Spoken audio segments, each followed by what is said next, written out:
The morning Nathan Whitfield almost drove past her. He'd been running late for the first time in 11 years.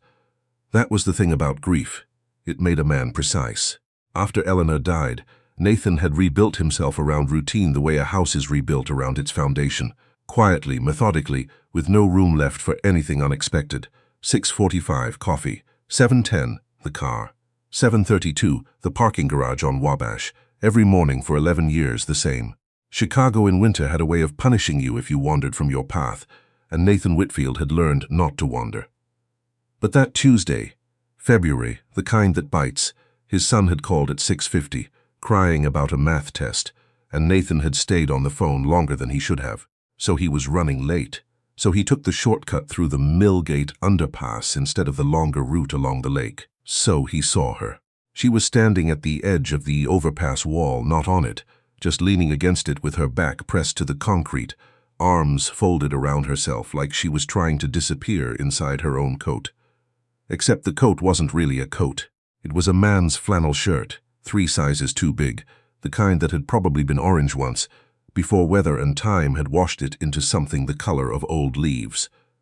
She couldn't have been more than 10 or 11. Her hair was dark and tangled, and she was staring at Nathan's car with eyes that didn't flinch. Most people would have driven on.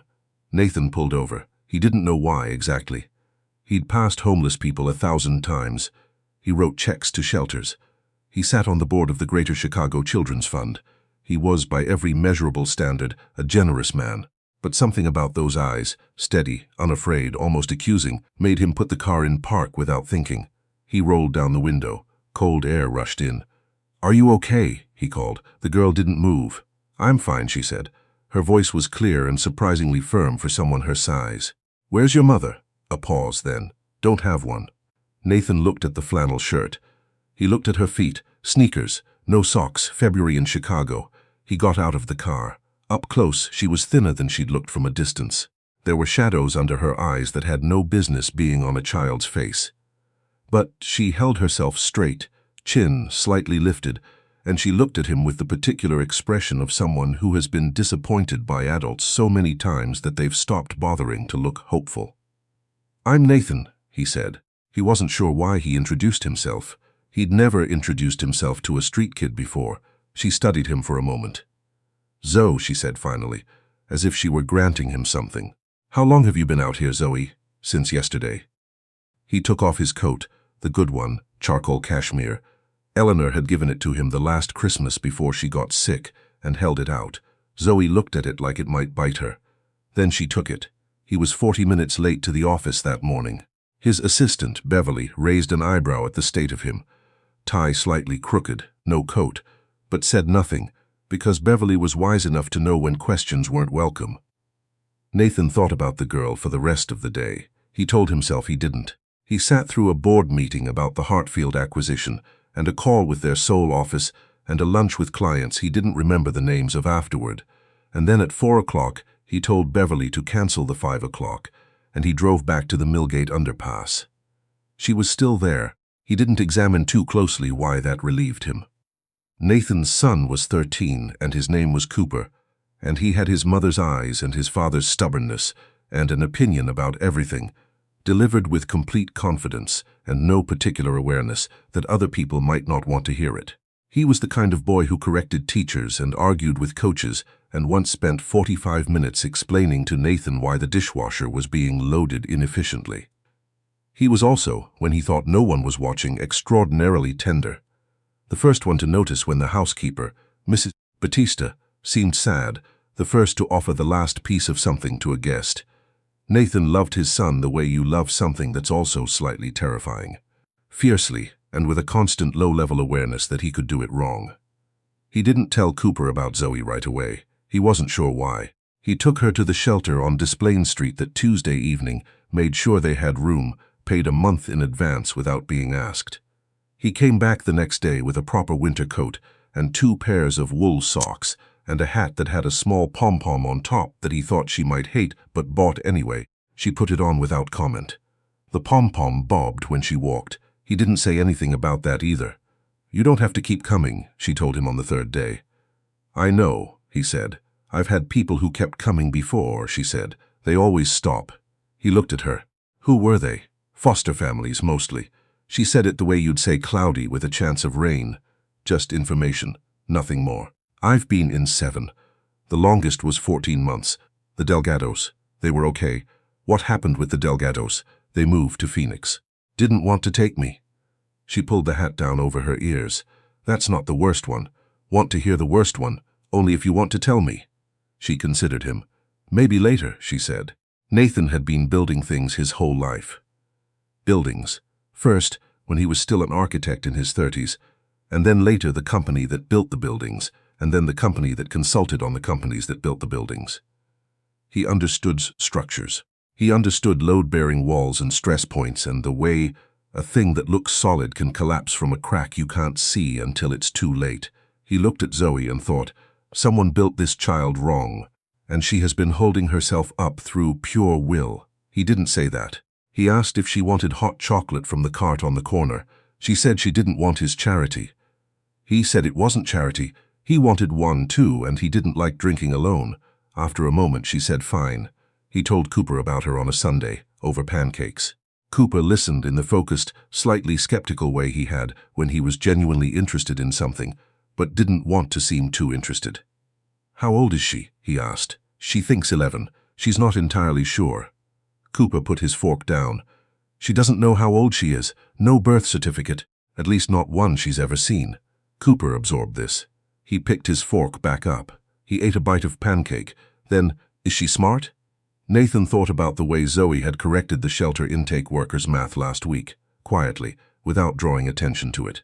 Just leaning over and pointing at the number, and saying that one's off, and the way she'd somehow gotten 3 of the other kids in the shelter to stop fighting over the TV remote, by suggesting they each pick 15 minutes and staggering them, a solution so reasonable everyone had accepted it without realizing they'd been managed.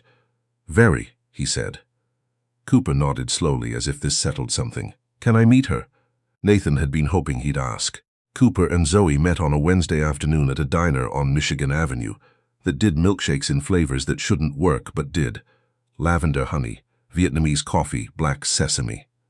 Nathan had thought this was neutral enough ground. He had not anticipated that Cooper would immediately begin interrogating Zoe about whether she'd read any Brandon Sanderson, and that Zoe, who had read approximately everything available in 7 different foster family bookshelves and 4 public library systems, had in fact read 4 Sanderson novels, and that the next hour and a half would be conducted almost entirely without him. He sat across from his son and this girl he'd found in February cold, watching them argue about whether a certain character deserved his ending, and felt something loosen in his chest that had been tight for a very long time. He thought about Eleanor. He thought you would have liked her.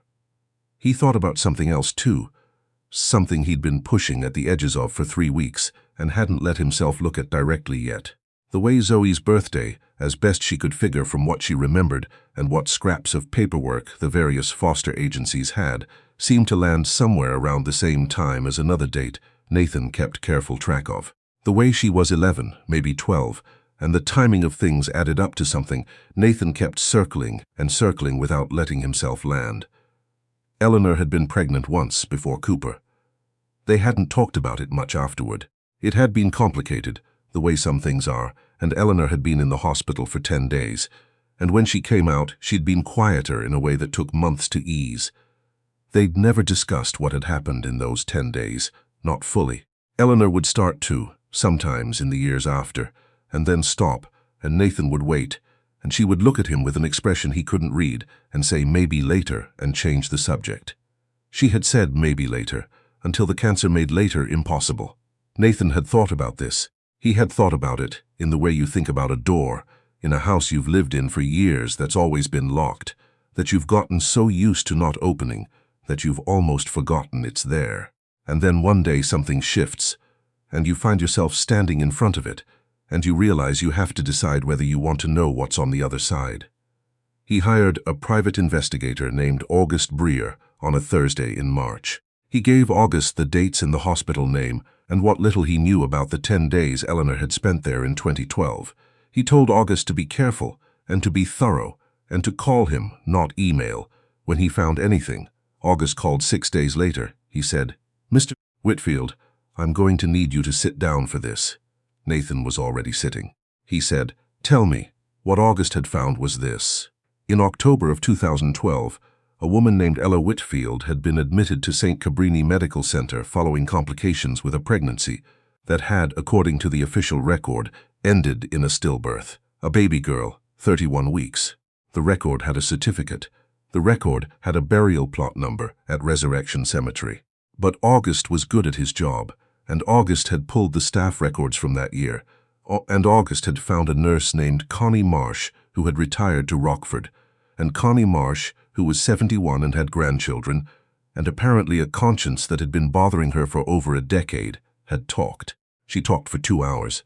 What she said was that the baby had not died. What she said was that a man named Harlan Stokes, not on the file anywhere, but she remembered him because of his watch, a gold Patek that she'd found obscene given what he was doing, had come to the hospital before Eleanor was fully awake from the anesthesia. What she said was that there had been paperwork she didn't understand and was told not to ask about, and a baby taken away while the mother was still sedated. What she said was that she had told herself the paperwork was legal, that she hadn't understood what she was witnessing, that it wasn't her place. What she said finally, with a voice that cracked slightly on the last words, "I've thought about that baby every single day for 12 years. Nathan sat very still on the phone. He asked August, "Who is Harlan Stokes?" A pause. Then, "Your father-in-law's former business partner. They had a falling out in 2011.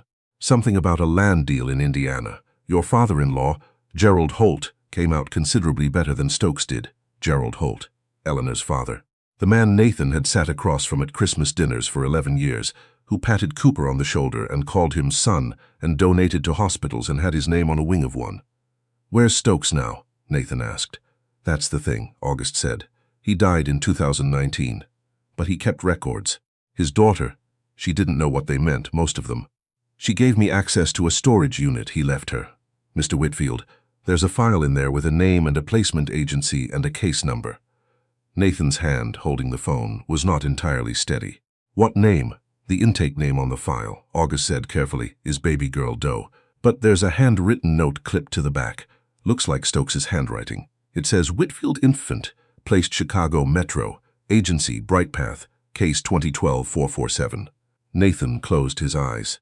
Brightpath Children's Services had closed in 2018. Their records had been transferred to the state. It had taken August 4 more days and 2 calls to a contact at DCFS to trace case 2012-447 through 6 years of transfers and 3 different foster placements. The last placement on record, before the file went cold in 2021, was a family in Pilsen. The child had run from that placement in January, 8 weeks before Nathan found her leaning against a wall in a flannel shirt in the February cold. Her name on the file was Jane. She had renamed herself Zoe somewhere along the way. No one had asked her why. Nathan did not go to Zoe that night. He sat in his kitchen, at the table where he and Eleanor had eaten breakfast for 8 years, and he held the folder August had sent over by courier, and he thought about every conversation he'd had with Eleanor that he'd let drop too easily. Every maybe later he'd accepted, and he understood now what she had carried. Alone, because someone had taken something from her before she was awake enough to fight for it, and by the time she had been handed a certificate and told to grieve.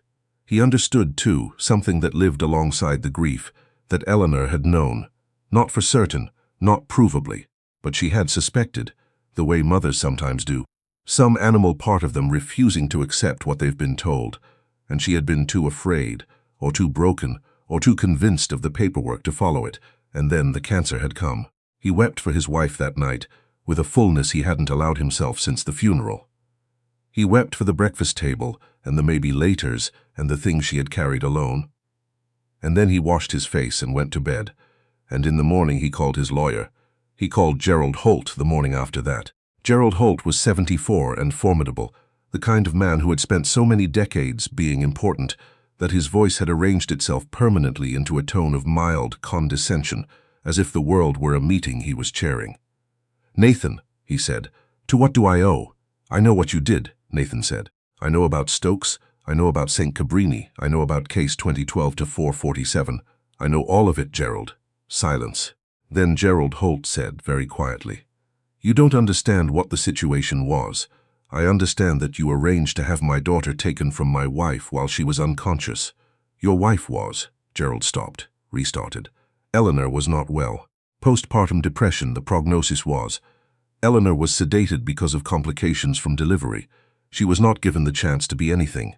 Another silence, longer. The child was. My daughter, Nathan said, is alive, and she's been in the foster system for 12 years. And she's been on her own on the streets of this city for 8 weeks. His voice, remarkably, stayed level. He had always been good under pressure. I'm sending you something today, Gerald. It's a letter from my lawyer. You're going to want to read it carefully. He hung up. His hand shook for about 30 seconds. Then it stopped. He drove to the Desplaines shelter that afternoon. Zoe was in the common room, sitting with 2 younger kids at a table, helping one of them with what looked like multiplication. She had a stub of pencil and she was using it to draw little diagrams. Arrays of dots Nathan could see from the doorway, and the smaller kid was nodding, getting it. Nathan stood in the doorway and watched her for a moment. He thought about how she had named herself Zoe. He thought about how she'd said that's not the worst one about the foster family that moved to Phoenix without her. Like she was sparing him the worst story, protecting a grown man she'd met 3 weeks ago. He thought about the pom-pom on the hat, bobbing. He walked in. She looked up. Something in his face must have been different, because she went still in the particular way she did when she was paying close attention, not tense, just very present. Hey, she said. Hey. He sat down across from her. The 2 younger kids drifted off, some instinct for adult conversations that didn't include them. I need to talk to you about something. Something important. He paused. I found something out, about where you came from. Zoe put the pencil down. Her eyes were steady, but he could see just barely that her breathing had changed. It's going to sound impossible, he said, but I promise you it's true, and I promise you I can prove all of it. He leaned forward slightly. Zoe, I had a daughter. My wife, Eleanor, she died 4 years ago. She gave birth to a baby girl in 2012. We were told the baby didn't survive. He held her gaze. She did survive. She was taken. And I've been trying to find out what happened to her ever since I found a file last week that gave me a case number. A breath. The dates match, the hospital matches. And there's a nurse who remembers everything. Zoe had not moved. She was looking at him with an expression he had never seen on her face before. Something that was not quite hope and not quite fear, but lived in the space between them, fragile and enormous. You think I'm her, she said. I think you're her, he said. But I don't want you to take my word for it. I want to do the test, and I want you to have your own lawyer. Someone who works for you, not for me, and I want everything done right, whatever the result is. He paused. But Zoe, I want you to know that before I knew any of this, before there was any file or any nurse or any case number, I came back. You remember? That first day I took you to the shelter. I went home and then I came back. She looked at him for a long time. I remember, she said. I came back because I didn't want to drive away from you, he said simply. And I'm telling you that because whatever the test says, that part doesn't change. Zoe looked down at the table, at the arrays of dots she'd drawn for the little kid's multiplication. She was quiet for so long that Nathan thought maybe he'd said too much, moved too fast, broken some fragile thing. Then she said very quietly, Eleanor's a pretty name. Nathan's throat tightened. Yeah, he said, it was. Cooper found out on a Saturday morning over the same pancakes as always. Nathan had told him simply and carefully, the way he tried to tell his son all hard things, directly, without drama, with room for whatever Cooper needed to feel. Cooper was quiet through all of it. Then he asked 3 questions in rapid succession. Was Zoe okay? Was she going to come live with them? And what was going to happen to the grandfather? Nathan answered them in order. Yes, he hoped so, if she wanted to. And Gerald Holt was currently working with lawyers to come to an arrangement that Nathan's lawyer had described as appropriately uncomfortable. Cooper nodded. He ate the rest of his pancakes. Then he said, She's going to need her own room. She can't share a bathroom with me because I leave my stuff everywhere and she'll hate it. Nathan looked at his son, 13 years old, Eleanor's eyes, his stubbornness, and loved him so fiercely it was almost difficult to breathe. Yeah, he said. She can have the one with the window that faces the garden. She'll like that, Cooper said, with the confidence of someone who had spent 3 months arguing about books with Zoe and felt he understood her sufficiently. She likes things that grow. The DNA results came back on a Tuesday in April, 3 days after the last frost, when Chicago was doing that thing it does in early spring, where the light changes quality and the whole city seems to exhale. Nathan was sitting in August Breer's office when the email arrived. He read it twice. Then he called Zoe's court-appointed advocate, a woman named Sandra who had been fierce and thorough and had clearly taken Zoe's case personally. Then he drove to the shelter. Zoe was outside, on the front step, her face tipped up to the thin April sun. She had the pom-pom hat pushed back on her head, not because it was cold enough anymore, but apparently out of habit. When she heard Nathan's car, she opened her eyes. She knew from his face before he said anything. She didn't cry right away. That was not her way. She sat very still, and she looked at him and she said, "So it's real." "It's real," he said. She looked back up at the sun for a moment.